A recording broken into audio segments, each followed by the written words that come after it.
Uno di essi sparò 335 colpi contro un'auto e contro un'ambulanza. Voglio riportarvi alcune parole della mia collega Mara Turani, che è stata consigliera comunale a Pordenone, che oggi non è potuto essere presente, e riportare un episodio di una gravità efferata, qualcosa che in una società civile non dovrebbe mai accadere. Era il 29 maggio 2024, Gaza. In una macchina crivellata di colpi rimane miracolosamente in vita una bambina, si chiama Hind, Rajab.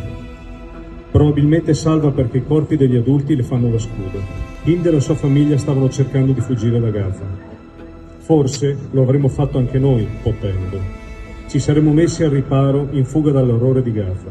Il loro veicolo riceve una scarica di colpi da un carro armato israeliano, che spara contro un'auto, non contro un altro carro armato, e men che meno contro un carro armato palestinese. Hind si salva e riesce a chiamare gli aiuti. Chiede soccorso. Le sue parole sono: "Ho paura, venite a prendermi". Le indagini condotte da Washington Post e da Sky News hanno stabilito che non solo in zona c'erano carri armati israeliani, ma che uno di essi sparò 335 colpi contro un'auto e contro un'ambulanza. Erano i volontari che erano giunti a soccorrere la bambina. I paramedici erano giunti in soccorso e sono stati trovati morti in seguito ad un ulteriore attacco.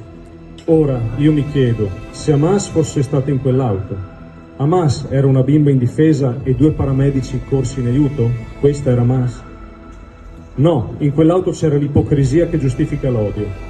C'era la loro coscienza azzerata da un ordine, azzerata da altro odio. Ed oggi, in quell'auto c'è tutta la nostra umanità che condanna quel gesto. Non so come chiamarlo, se genocidio, se schifo o pietà per un governo che asseconda un criminale. Io resto umana e non voglio che il mio nome venga associato a quel gesto. Non il mio nome. Non la farete franca con la storia. Ci saranno flottiglie, civili, manifestazioni e tanti no a ricordare tutto questo. Noi non confonderemo i popoli con i criminali e i terroristi. Noi sapremo distinguere e non giustificare. Not in my name.